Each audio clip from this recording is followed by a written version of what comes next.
25th March 2020, Kolkata. I have returned to this diary more than 2 months after our return from Tanzania. We are in very changed times.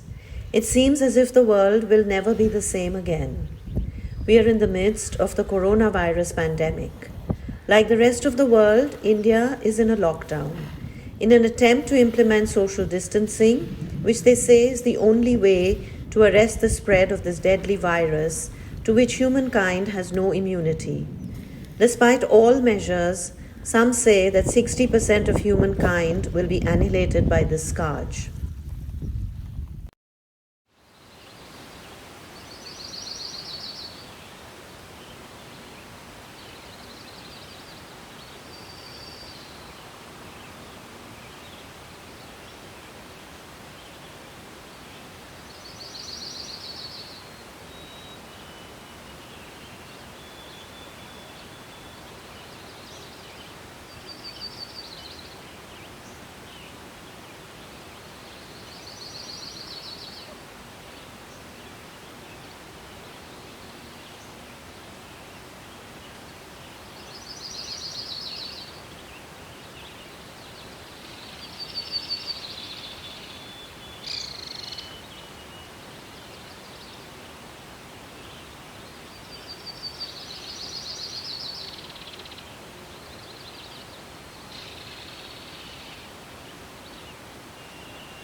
While I do not know what to believe, I cannot help but hearken back to the thoughts that occupied my mind when I exited the Gorongoro crater.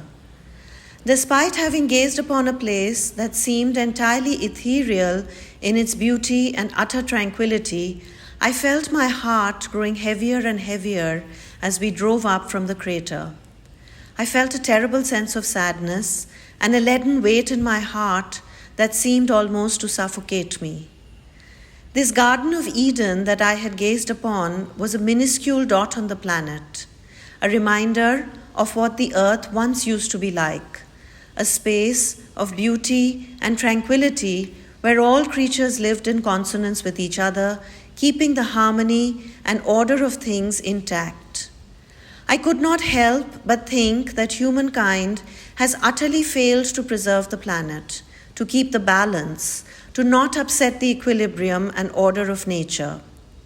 At every step and turn, we have defied the natural order, gone against its grain, disregarded every other form of life upon this planet, imagining ourselves to be powerful and supreme.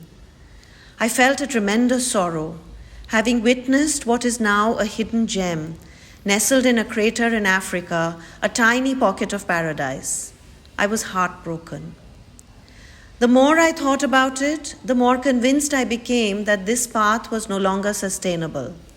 I felt that mankind would self-destruct and there would be a new order, perhaps even a new planet. In the light of this coronavirus pandemic that has currently crippled the world, it would seem that I had a premonition. It is true that I am afraid today for myself and for my loved ones. But I am not afraid for the planet and for the creatures who have consistently been denied the right to inhabit what is also theirs. I do not know if I will survive this pandemic. None of us know.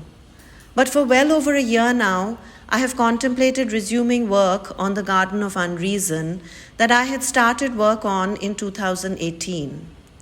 I think the time is now right to revisit the garden. In the light of the pandemic, all that seemed reasonable and built to last as if forever is getting increasingly decimated. Human beings are locked in their concrete cages in their sleepless cities, while birds sing in the open sky. It seems as if the age of unreason will finally give way to a new order of reason. We are in the midst of a lockdown. These are quiet, solitary days of introspection. It is time to return to the meditative space and isolation of the studio again. All else has ended for a long time to come.